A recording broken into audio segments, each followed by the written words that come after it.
Hi friends, welcome to my channel. গতকাল supreme কোর্টের যে ডিএ জাজমেন্ট, এটাকে আমি পার্সিয়াল জাজমেন্ট বলবো। এই পার্সিয়াল জাজমেন্টের যে হাল হকিকত 25% বকেয়া ডিএ মেটাতে বলেছে। 2008 সাল থেকে মামলা হয়েছিল 2009 সালের রোপা অনুযায়ী। তারা সেই 2009-এর রোপাকে সাহারা করে 2019 সাল পর্যন্ত যারা চাকরি করছেন, সেই সময় যারা ছিলেন এক্সিস্টিং, তারা সবাই এই ডিএ পাওয়ার দাবিদার। যদি এই ডিএ মেটাতে হয় তাহলে পশ্চিমবঙ্গ সরকারের একটা ভয়ঙ্কর, যাকে আমরা বলি ব্রেকডাউন অফ দি, মানে কি বলবো, যাকে আমরা বলি তহবিল, রাজ তহবিল, এই যে ফিনান্স একটা ব্রেকডাউন সৃষ্টি হবে। এটা মাত্র 25%-এর উপর।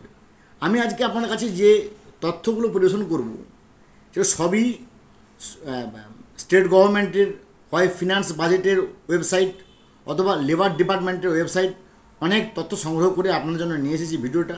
শুধুমাত্র আপনার কাছ থেকে একটা লাইক সাবস্ক্রাইব চাই। দেখুন, একটা লাইক একটা সাবস্ক্রাইব করলে আপনাদের কোনো ক্ষতি হবে না, কিন্তু আপনাদের কাছ থেকে একটা লাইক এবং সাবস্ক্রাইব পেলে আমি আরও ভালো করে নতুন কন্টেন্ট বানাতে পারবো। কী ঘটনাটা ঘটেছে আগে আমি আসি, বর্তমান সরকারের অবস্থাটা কেমন, তারপরে আসবো যে এই 25% ডিএ চাপলে কি হবে। দেখুন, বর্তমান সরকারের সবচেয়ে মাথা ব্যথার কারণ হচ্ছে লক্ষ্মীর ভাণ্ডার। এটা সবচেয়ে টপ মোস্ট হেডেক। কেন না, 2024-25 এই ফিনান্সিয়াল যে এরিয়া, এই 2024-25 ফিনান্সিয়াল এরিয়াতে লক্ষ্মীর ভাণ্ডারের জন্য খরচ হয়েছিল 14,400 কোটি টাকা। 14,400 কোটি টাকা খরচ হয়েছিল লক্ষ্মীর ভাণ্ডারের জন্য, যেটা এইবারে ভোটের জন্য জনমুখী ঘোষণা করেছেন আমাদের মাননীয় মুখ্যমন্ত্রী সাহেবা। উনি বলেছেন যে অনেকের লক্ষ্মীর ভাণ্ডারের মানে যে তার সীমা বাড়িয়ে দিয়েছেন। লক্ষ্মীর ভাণ্ডারের আগে যা ছিল তার থেকে অনেক পরিমাণ বাড়িয়ে দেওয়া হয়েছে, এবং লক্ষ্মীর ভাণ্ডারের ইনকামবেন্ট বা আবেদনকারীও বেড়ে গেছে। তার ফলে সেই সংখ্যাটা এখন বর্তমান দাঁড়াবে 26,700 কোটি টাকা। অর্থাৎ লক্ষ্মীর ভাণ্ডারের বাড়ানোর আগে খরচ হতো 14,400 কোটি টাকা, যেটা লক্ষ্মীর ভাণ্ডার সব ইনকাম ব্যান্ডস বেড়ে যাওয়ার ফলে এবং তার যে স্ল্যাব বেড়ে যাওয়ার ফলে সেটা সরকারের উপর চাপ পড়বে 26,700 কোটি টাকা। এবারে আসি আবাস যোজনা। আবাস যোজনায় ইতিমধ্যে 12 লক্ষ ইনকাম ব্যান্ড বা 12 লক্ষ আবেদনকারী তার আবাস যোজনা পেয়েছে, যাতে সরকারের খরচ মেটাতে হবে 15,457 কোটি টাকা। এবং তার পক্ষে ভোটের জন্য জনমুখী বাজেট করেছেন, সেখানে এই 12 লক্ষ ইনকাম ব্যান্ডটা বেড়ে 16 লক্ষ ইনকাম ব্যান্ড প্রায় পৌঁছে যাচ্ছে।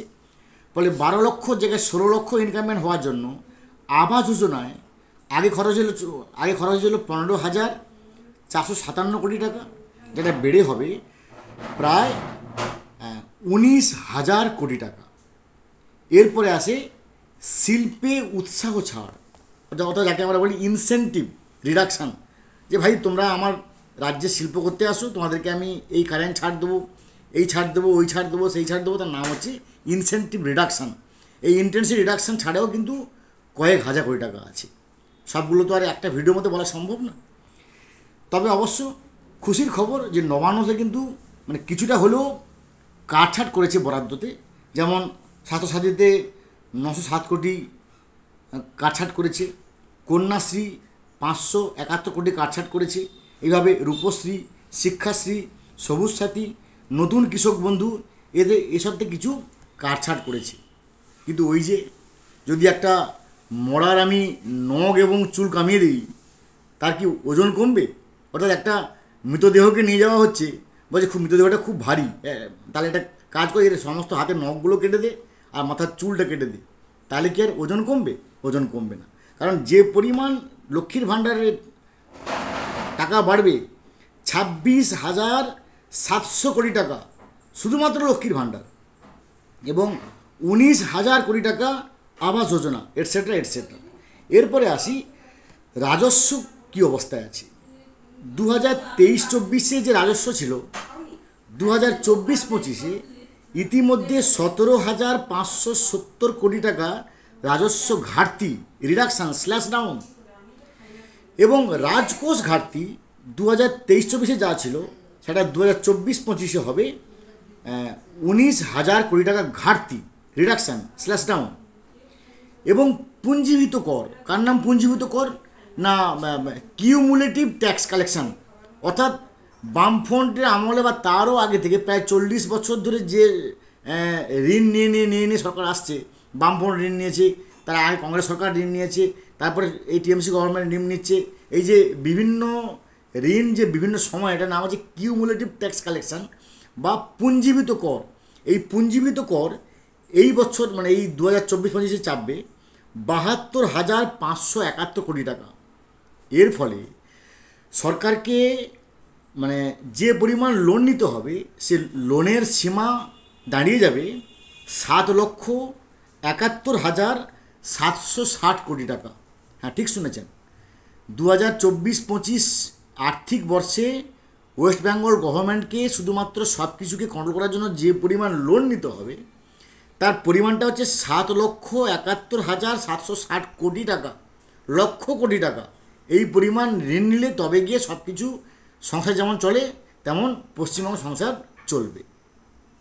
এর উপর মোড়ার উপর খাঁড়ার ঘা, গতকাল সুপ্রিম কোর্ট বলেছে 25% দিয়ে দিতে হবে 2008 থেকে 2019 সাল পর্যন্ত যারা চাকরি করেছেন, যারা সেই আমরা সবাই জানি confederation of state government employees মামলা করেছিলেন 2008 থেকে, পরে যোগ হয় ইউনিটি ফোরাম, পরে যোগ হয় কর্মচারী পরিষদ, আবার পরে ইমপ্লিমেন্ট অ্যাপ্লিকেশান দিয়ে যুক্ত হয়েছে সংগ্রাম যৌথ মঞ্চ।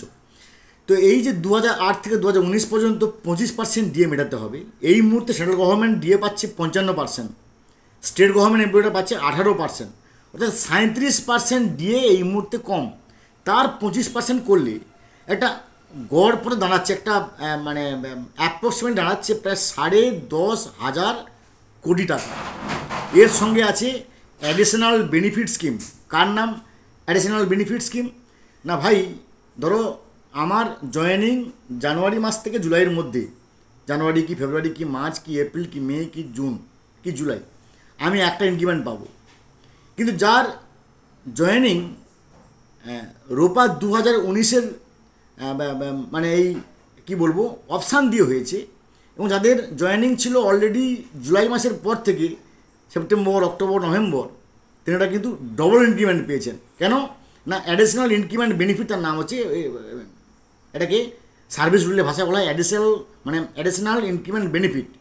তো সেরকমভাবেও কিন্তু আরও অনেকে আছেন, তার সীমা প্রায় 10,500 থেকে 11,000 কোটিতে পৌঁছাবে। তার মানে ইতিমধ্যে লোন নিতে হবে 7,71,760 কোটি।